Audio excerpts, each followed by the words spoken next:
Okay, I think we're ready to go. Thanks so much for joining us today. This is the first event in this new academic year and the Talking Animals Law and Philosophy series. The series is now running in its 6th year, so it's great to see some familiar faces in the participants lists as well as some new people as well. So welcome to everyone.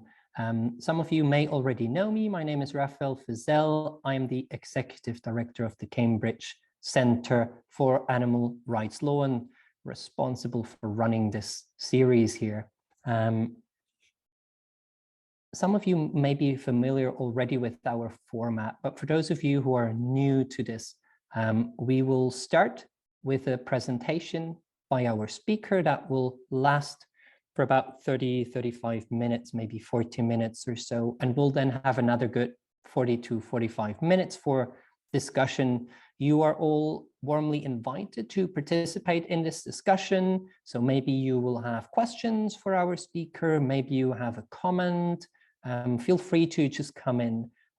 You can use the raise hand function, which you will find under the reactions button. It's a little smiley face on the bottom of your Zoom app. So you can just raise your hand there and I can sort of go through the list of people with their raised hands, and then you can basically directly come in. I'll unmute you for that. If you'd prefer not to do that, you can also just use the chat function as well, if that's easier for you. And I can then also have a look through the chat and feed your questions or comments to our speaker. Now, we are recording the presentation bit of this talk. So if you need to leave earlier, you can always watch the rest later online on our website. We will not, however, record the discussion part, so you can feel free to share any ideas or thoughts relevant to the topic that you'd like. Okay, I think with that out of the way, it is now my great pleasure to introduce our fantastic speaker who is kicking off this term's Talking Animals series, and that's Jessica Eisen, who is an assistant professor at the University of Alberta Law School. Jessica was previously an SJD candidate at Harvard Law School, and she received her LLM from Osgoode Hall Law School. Jessica also has a JD from the University of Toronto, and before that, she did her BA in Political Science and Human Rights Studies at Columbia University. She's conducted research on so many fascinating things, and some of them include the status of animals in the law, constitutional law as well as comparative constitutional law, equality and anti-discrimination law, intergenerational justice, feminist legal theory, as well as law and social movements. So there's so much here, but we're going to be primarily interested in her many publications and research and ideas on animals and the law, and what she's done in that respect has been really, I guess path-breaking is a word that's sometimes used a bit too generously, but I think it's really very much warranted in the case of Jessica's work. She's done some fascinating articles on, as I'm sure many of you will be aware, say the status of animals in constitutional law, how constitutional states should make room for all vulnerable beings, not just human beings. She's written really interesting pieces on the need to overcome the sort of welfare rights division. In a recent piece, she's looked into how we need to understand the deep-seated legal and social, cultural understandings, assumptions, practices that underpin the legal status of, for instance, farmed animals, and how that understanding can also help us change the situation of farmed animals as well as other animals for the better. Today, Jessica will talk to us about animal legal subjectivity, emerging models, and enduring problems. Jessica, thanks so much for being with us today. It's a real pleasure to have you here.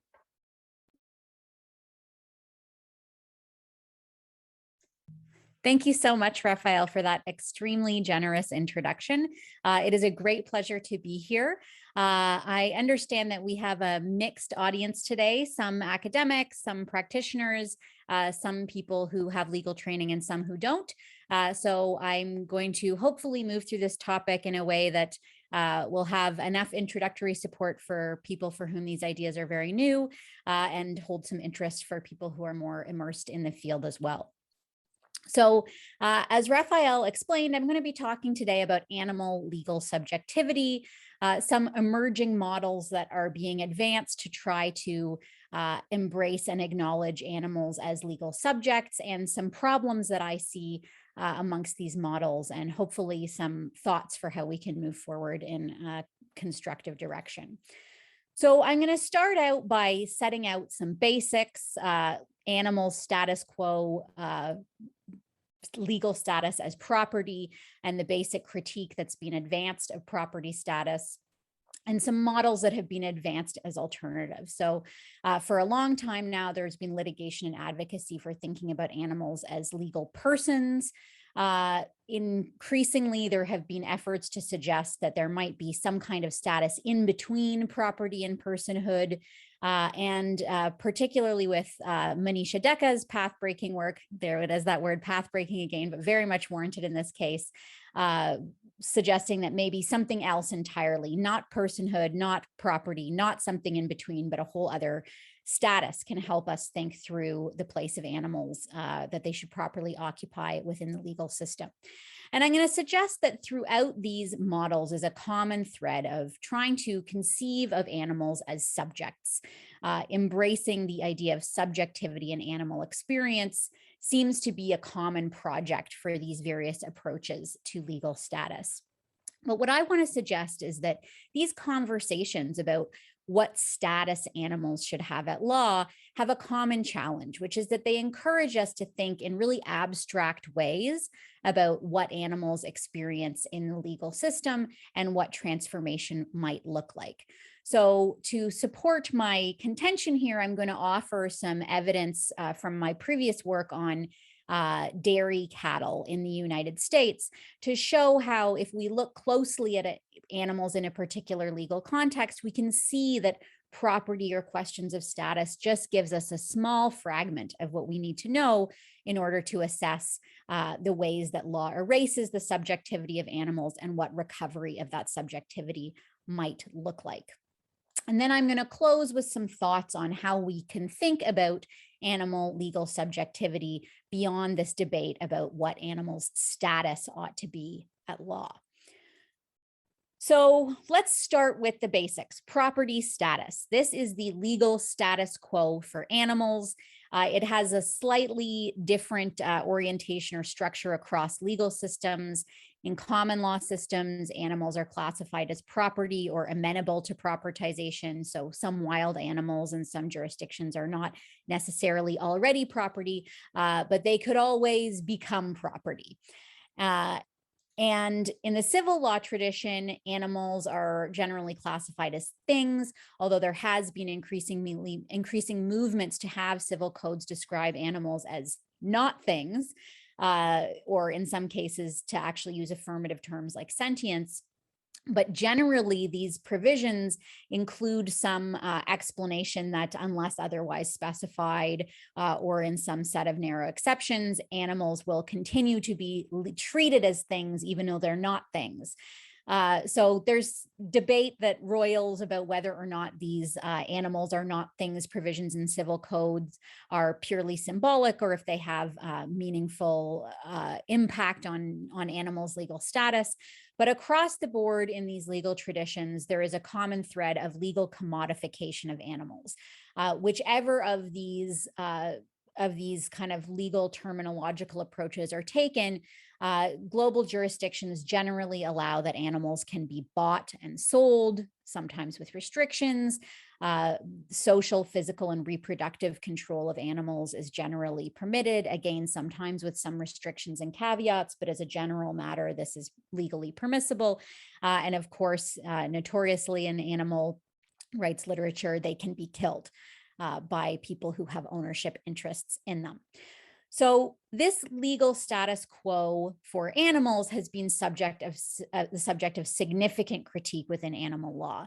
And almost any contemporary animal rights law theorist can draw some line of either inspiration or critique to the work of Gary Francione.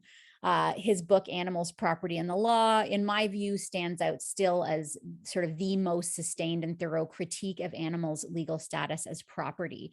So the view that Francione expounds is essentially that property is the foundational wrong of the legal system's treatment of animals.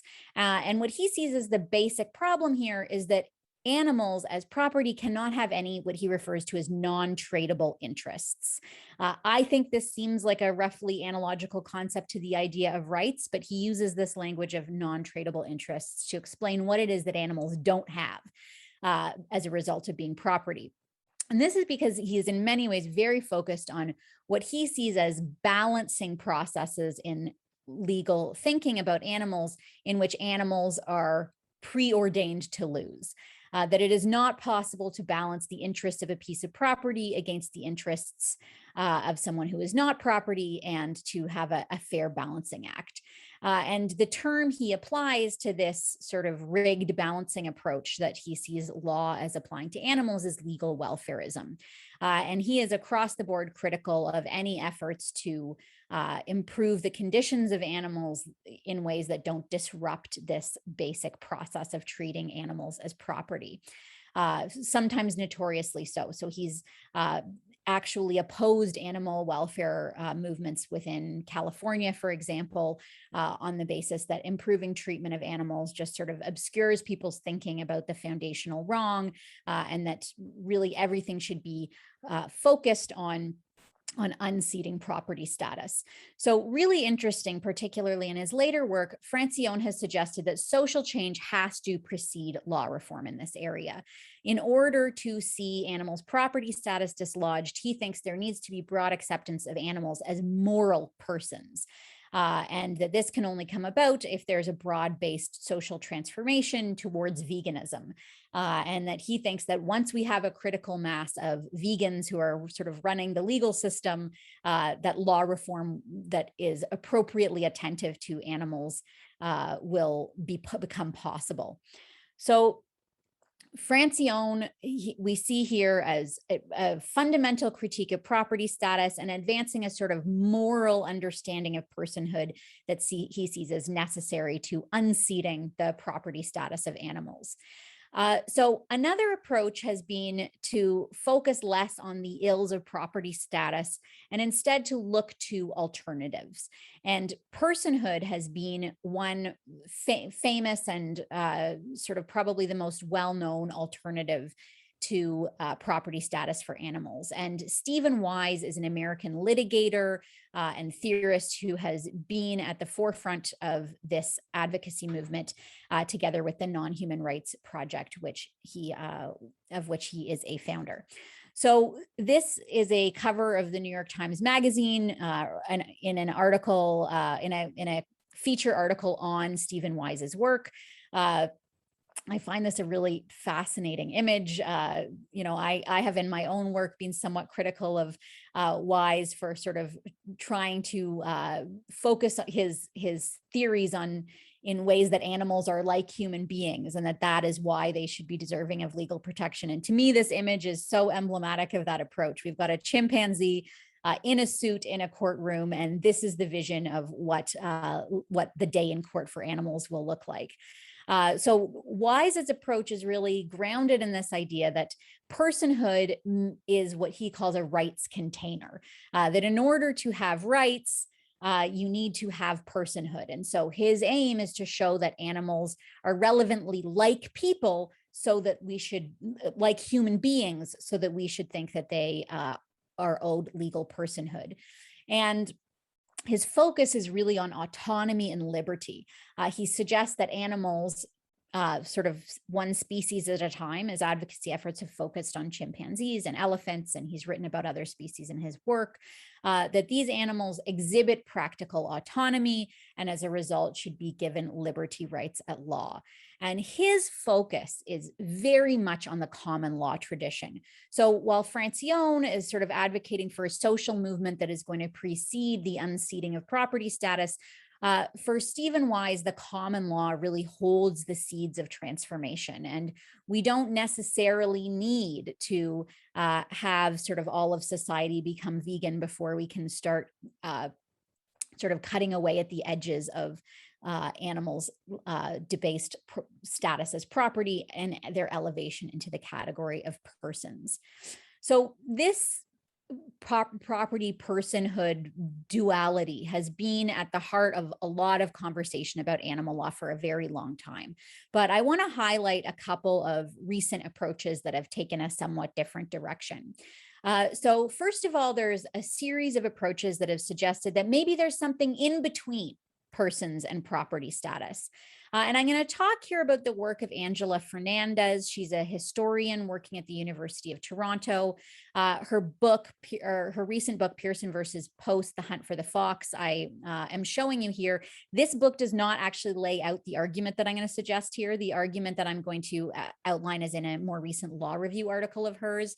But I want to show you this book, not just to promote it because it's of, I think, great interest, but also because I think her comportment as a legal historian is really important to understanding her approach to legal status that I'm about to set out.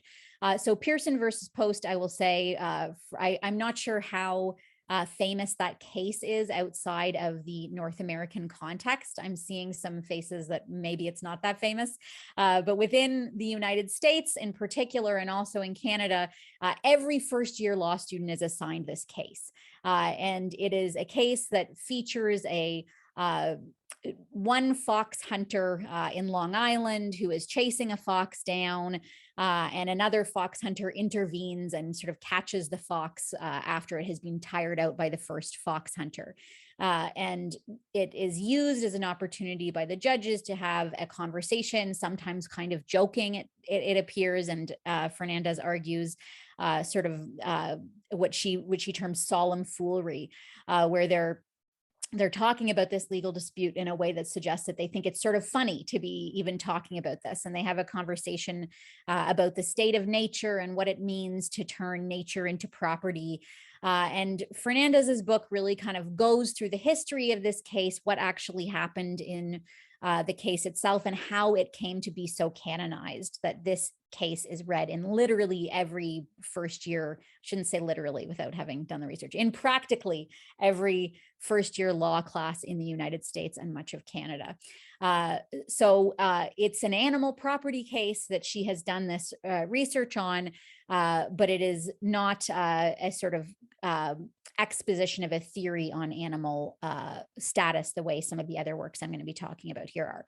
So Fernandez, this legal historian who's done this really foundational work on the history of a case and how it became famous, an animal law case that is now a famous property law case as well, has advanced in a separate law review article the notion that animals should have the status that she refers to as quasi-property / quasi-personhood. Sometimes shorthanded as the quasi status. So really interestingly, sort of refusing to completely let go of property status while also refusing to fail to transform legal status of animals at all. So she's sort of talking about animals as occupying this in-between category that has elements of personhood and elements of property. And to her eye, as a historian who often emphasizes the sort of intermingling of social and legal change and the slow pace of legal change over time, emphasizes that this is a flexible category. So she sees it as a category that we could actually implement right now as an accurate description of animals' legal status. It recognizes a certain ambivalence that that the legal system shows towards animals. And those of you who have studied animal law will know that there's these sort of odd little areas of law in the United States, Canada, and elsewhere, where it does seem to be the case that the ways animals are treated in custody disputes or wills, protections against cruelty, don't really seem to fully align with the thought that animals are pure property. And so Fernandez suggests that this ambivalence can be embraced by this quasi-property, quasi-personhood category.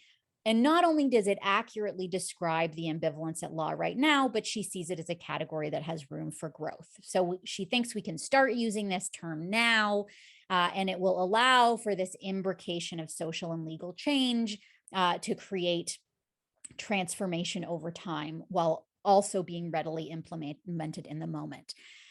So I want to note that this idea that animals' legal status could fall somewhere in between property and personhood is not something that Fernandez has been alone in espousing. There is sort of a small cottage industry of scholars putting out these in-between statuses. So we see, for example, David Favor's advocacy for living property. We see ideas like sentient property, companion animal property, inimitable property, and semi-property. So there's a lot of different scholars who are out there working on this idea that maybe there's something in between these two concepts that can help us get out of what is often cast as a difficulty between the need to do something about the wrongs of property status while recognizing that many operating within our socio-legal context are not quite ready to think about animals as persons. So we can round out our review of some of the approaches to legal status by talking about a suggestion that has been recently advanced by Professor Manisha Dekka, which is the suggestion that we can think about animals not as property, not as persons, not as something in between, but as something else. So in Professor Manisha Dekka's book, Animals as Legal Beings, Contesting Anthropocentric Legal Orders, she sets out this concept of beingness, which she describes as being something like personhood plus. So rather than being in between property and personhood, it's personhood and more, all the protections of personhood plus something more. So she wants to see a legal status of animals that embraces vulnerability, embodiment, relationality. She sees it as something that could be immediately employed. The context she's writing in is Canada. And she says we wouldn't need constitutional amendments or to dislodge the capitalist market economy or anything like that. We can keep those things as they are and employ this model of beingness, including this shift in values. But she is calling for a dramatic material transformation that would accompany this shift. She describes beingness as being achievable in a context where animals are completely decommodified. The state comes to take on a really active role in caring for and housing animals that are survivors of industrial use in these large-scale sanctuaries. So as a legal matter, it could be implemented immediately, as could Professor Fernandez's approach. But Dekka is less in the vein of, kind of seeing where it goes with a slow shift over time and saying, if we have the political will, she's offering us a model for this kind of immediate dramatic transformation. So what I want to suggest is that across these models, the personhood model, the something in between property and personhood model, and the something else model, there's a common thread, which is an interest in recovering animals' legal subjectivity. The idea that law should find ways to recognize animals' own experiences. And this is without a doubt a massive problem for animals in the law. Animals are subject to legal orders, but it is vanishingly few moments in the law where we see courts or legislation recognizing the experiences of animals as having any legal significance. What animals see and feel is not, as we would say in the law, legally cognizable. And so this is the common thread that I would suggest all of these approaches share. But I want to suggest that there's also a common challenge coming out of these approaches. And that is that they share a certain level of abstraction. There's a flattening of the landscape of animal exploitation that necessarily happens when we talk about categories like animals as a whole without zeroing in on particular animals and particular circumstances of animal use. And the irony, I think, of this abstract conversation is that it ends up moving us to an analysis that it is even further removed from animal experience. When we're talking about these broad questions of status, we're getting further and further away from the way animals are experiencing the legal system.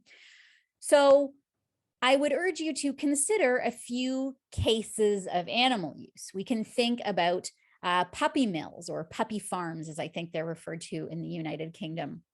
We can think about an elephant in an enclosure at the zoo, or we can think about a dairy cow in its stall. So yes, it is certainly true that all of these animals are classified as property, and that status of those animals as property tells us a lot about how law is supporting their use in these various contexts. But if we look at any of these stories more closely, we see that there is much more to the story of how law is supporting these forms of animal use and what it might look like to transform those circumstances of use. So let's talk about dairy cattle a little bit more specifically, so that I can show you what I mean when I say if we look closely, we see a bigger story of law. So my discussion here is going to focus on the United States. That's where my dairy research has focused. But I know from discussing this with colleagues whose work focuses on other jurisdictions that much of what I'm going to say here has analogs in other places.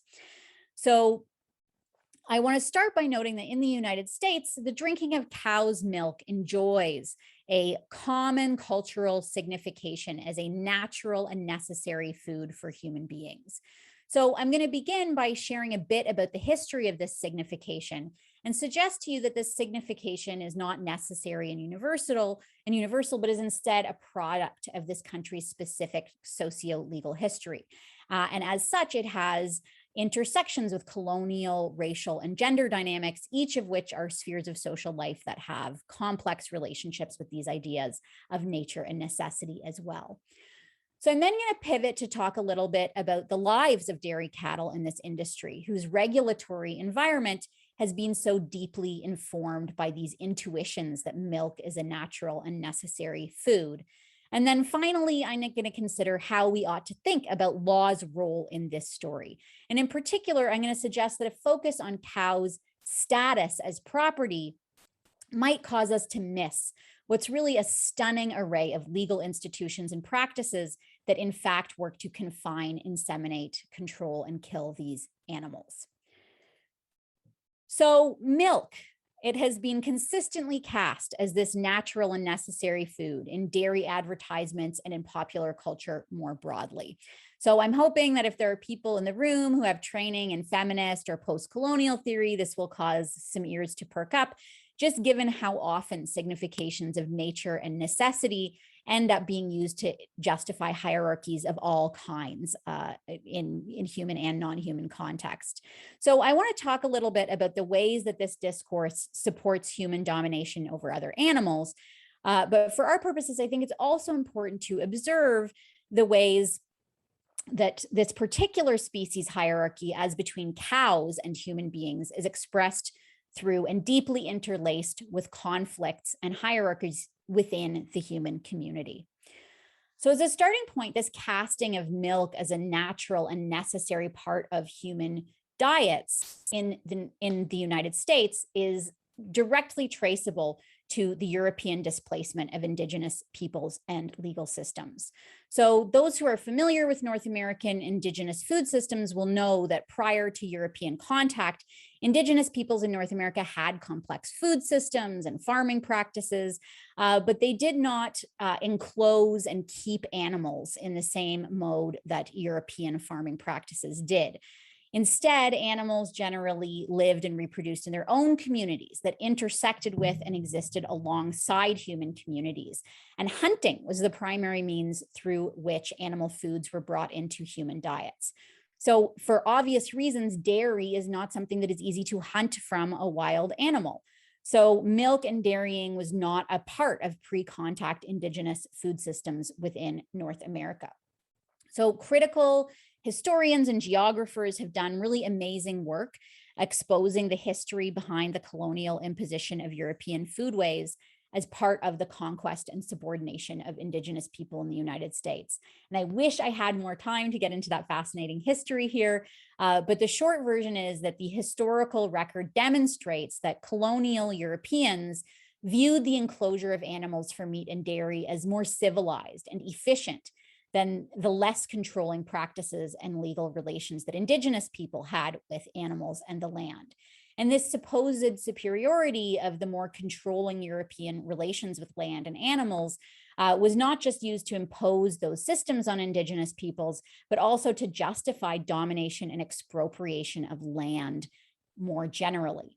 So this history has left a really significant mark on the legal rules that govern American use of animals, not just in normalizing dairying as a specific practice, but also as installing by force this basic legal architecture that defines animals as property, a legal form that in fact expresses a really particular cultural view of animals as resources rather than as communities with whom our human communities interact and codepend. So this colonial European impulse that surrounded the introduction of milk drinking in America has emerged in different forms in the subsequent history of milk's ascendance to America's, quote, natural and necessary food. So at many times in US history, white supremacists have explicitly touted a broader association between milk and whiteness, with the notion that milk drinking is the cause and proof of white racial superiority. So this was probably most explicit in public discourse in the early 1900s. For example, Herbert Hoover explicitly declared dairy products to be essential to, quote, the very growth and the virility of our race, referring explicitly to the white race. And it's recently been picked up again by white supremacists and alt-right leaders, particularly during the Trump era in the United States, with, you couldn't make this up, with increasing use of the glass of milk emoji and boasting about lactose tolerance as a sort of important signification of white racial superiority in these communities. So again, we see law playing a really important role in this story, particularly with the growth of the regulatory state in the 20th century. This view that a regular supply of milk was essential to American power and growth ended up infusing judicial and regulatory approaches that increasingly advocated, and in the case of government purchasing, actually required milk consumption. So we saw legislators and even more consistently courts siding with the push to produce more and more milk through increasingly concentrated industrial forms of dairying. And I, again, have to regret not having more time to spend on this point, but I will note that Mathilde Cohen has written in painstaking detail about the status of milk in American law, concluding that the level of support and regulation provided in this context made it akin to something like a public utility in the United States, subject to special constitutional and regulatory interventions, with the courts consistently supporting regulatory choices that increase the scale and industrialization of dairying. And while mainstream policymakers no longer tend to adopt the overt connections to white supremacy that we saw in the early 1900s, it's notable that the prized role of milk in American dietary and agricultural policy did not abate, even after research started to show as early as the 1960s that the ability to digest lactose is highly correlated to ethnic background, with nearly 100% of Native Americans being lactase impersistent, meaning that they lose the ability to digest lactose after infancy. And with that number being 90% for Asian Americans, 80% for African Americans, and 53% of Hispanic Americans being similarly lactase impersistent.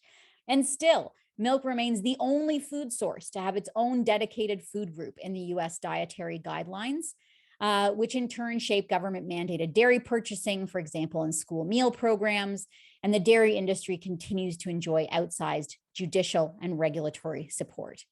So it seems unavoidable that this idea of milk as a natural and necessary food whose production, distribution, and marketing should get special support from the state is predicated on the bodily needs of some Americans more than others.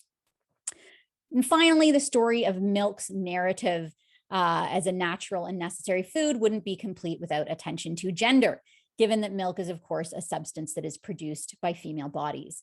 So significantly, dairy cows are frequently portrayed as girlish, joyful, and contented, relaxed in their reproductive duties. And in a story that will be familiar to women and feminists, these cows are just cast as doing what comes naturally to them in a way that conveniently benefits people who have power over their lives. So this signification of cow's milk as a natural drink for people intersects with a wider understanding of female bodies across species lines as sexual objects or servile matrons who are contented and fulfilled by giving and sacrifice. So I think it's also important to remark here on how often the rhetoric of privacy and family is invoked to keep farmed animals unprotected by law. So farms are demarcated by law as highly private spaces, protected not just by the traditional property rights that farmers hold over their animals, but also the property rights they hold over their farms, and increasingly through specialized legislation that penalizes whistleblowers in cases of abuse. These are referred to in the United States as ag-gag rules. And not only does this mimic the structure of feminist identification of the family as a private sphere where violence goes unpunished, but it's accompanied by much of the same rhetoric. We're told that farmers love their animals, and so legal interventions are unnecessary because they view their animals as members of their families. So with that in mind, I'm going to share a bit of information about the subjective experiences of dairy cattle in contemporary American farms as shaped by this legal context. So I think it's important to offer a sort of brief detour into the question of what cows are actually like, because if we are going to attend to the subjective experience of animals, I think we should turn to an analysis of what we know about what animals think and feel. So cows, we know, are herd animals. All of this is supported, interestingly, by dairy science literature, which is its own very interesting body of reading. But we know that cows are herd animals, that they seek and benefit from social contact, that they experience empathy, or what's referred to as emotional contagion. They begin to feel what other cows around them are feeling. They have best friends in a herd. They will choose who to spend their time with in a consistent way over time. They play less and become pessimistic, expecting negative outcomes if they are lonely or in pain. Mother cows are extremely defensive of their calves. They're distressed by separation from their calves and happy at reunion. And calves that are raised by their mothers as opposed to in isolation are more curious, sociable, and relaxed.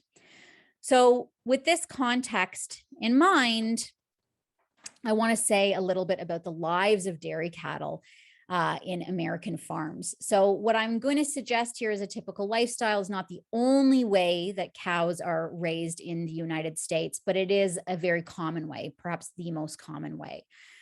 So in a typical lifestyle for a dairy cow, they spend the early weeks of their lives isolated in individual hutches. They spend their adult lives in tie stall barns. This is one of several types of housing, but it is probably the most intensive in terms of confinement and is certainly very common throughout the United States. They're chained at the neck with a feeding trough in front and a waste trough behind. It's not uncommon, as pictured here, but also in this diagram, to use what are called electrical trainers to prevent cows from moving into positions that will allow them to defecate outside of the trough. These electric trainers hang above the cows' heads and give them an electric shock if they move out of position. They are inseminated for the first time artificially at human hands by 13 months old. For many dairy cows, this is the only sexual contact they'll have in their lives.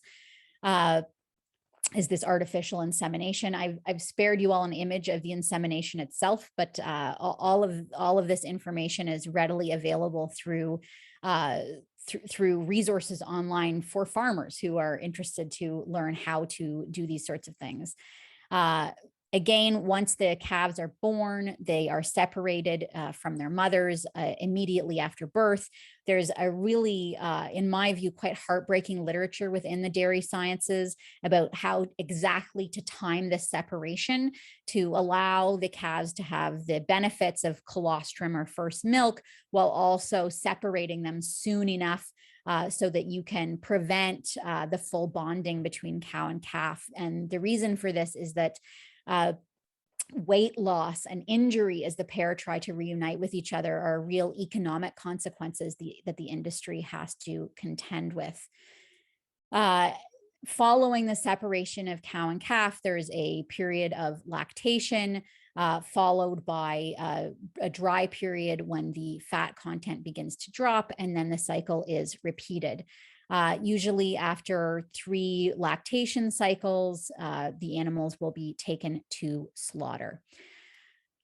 So in summary, we're talking about a system of really complete control of these animals in a way that is more extreme even than some other kinds of industrial animal use. This is a system of constant physical restraint, sexual use, reproductive control, restricted kinship opportunities, representational erasure as animals are increasingly housed indoors in the U.S. dairy industry, and of course death, which I think is really important to mention because I was surprised how often in the course of my research I encountered people who said, well, but dairying is not as bad because you don't have to kill the animal. But you might not have to kill the animal, but that is what happens. So it's certainly a part of the legal and economic lives of dairy cattle that they are slaughtered and their lives are cut short. So we're now in a position, because we've zeroed in on this context of particular mode of animal use, to look in a really detailed way at the sociocultural underpinnings of legal exploitation and at the specific ways that this exploitation is experienced by dairy cows. So we now can paint a much fuller picture of the role of law in the dairy barn. So first of all, yes, property is a huge part of this story. These animals are property. But property status actually also has a more complex role in this story. The animals are property, but so is the farm on which these animals are kept.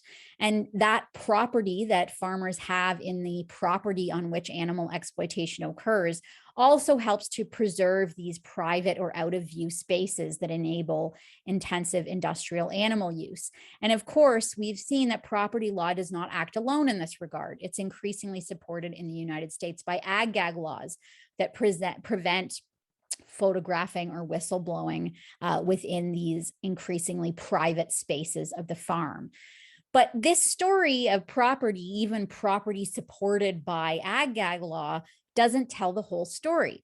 We see when we look at this broader legal context that there is a whole thicket of laws and legal regimes that intersect with the property status of animals to produce the particular story of dairy cattle's legal lives. So, of course, there are state anti-cruelty laws in the United States. There are not federal anti-cruelty laws on the farm, although there is some sort of cruelty protections around transport and slaughter. But in addition to what we might think of as a lack of effective anti-cruelty law, which again could be its whole own other presentation. The short version is there are no federal anti-cruelty laws on the farm. State anti-cruelty laws tend not to apply to what are referred to as common agricultural practices. So basically anything that is done in the normal course of farming is outside of anti-cruelty protections. And the only real dedicated anti-cruelty protections for animals on farms are a handful of sort of very specific interventions. In the case of dairy cattle, there are 3 states that outlaw the docking or amputation of cows' tails. But this is, as we've seen, a very specific intervention that doesn't address the broader kinship harms that we've been spending our time on here. But we also see that in addition to these arguable dearth of cruelty laws and the legal status of animals as property, that there's also a lot of affirmative support for the intensification of dairying in US law. Milk is included in the food guide as its own food group. And there's a related program of government purchasing of dairy products.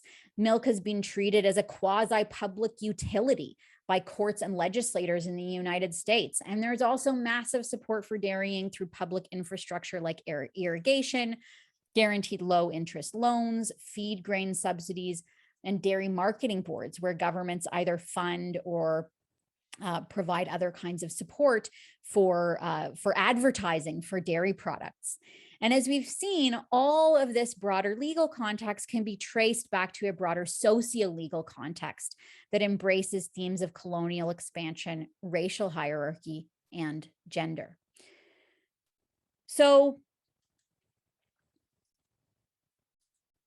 let's come back to the three contexts that I suggested we consider. We can think about cows in dairy barns, and we've now thought about them quite a bit. An elephant in the zoo, and a puppy in a puppy farm. Yes, these animals are all property, but as our deep dive on dairy farming has shown us, there is much more to each of these stories.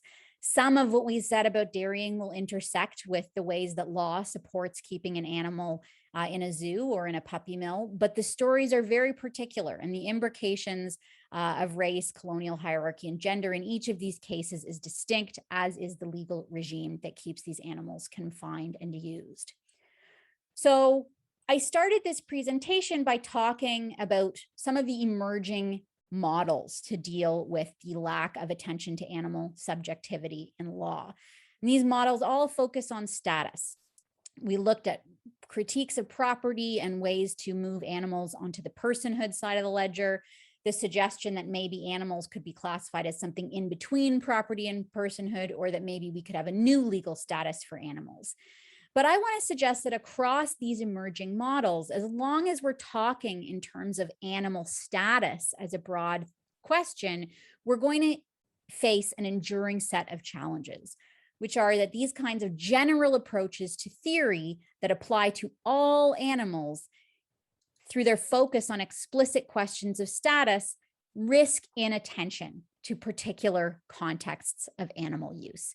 It is hard to talk specifically about the ways that law produces our relationships with other animals when we're speaking in this abstract way about status. So where can we go from here? I want to suggest that there are ways to recover a focus on animal subjectivity in law beyond this conversation about status.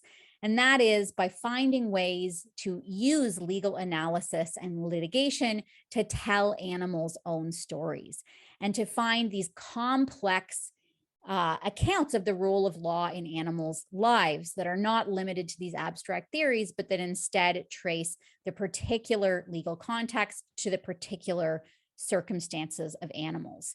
And finally, I want to suggest a shift in orientation, that we start thinking about animal exploitation in terms of structure as opposed to status. It's not just a question of what legal category animals are in, but the complex structures of animal exploitation, which turn out to be quite specific from one animal to the next, with property and its alternatives giving us some of the tools that we need to tell the story of animal use and how it might be made better, but certainly not all of the tools that we need. So I'm going to leave it at that, and I really look forward to hearing your questions and comments.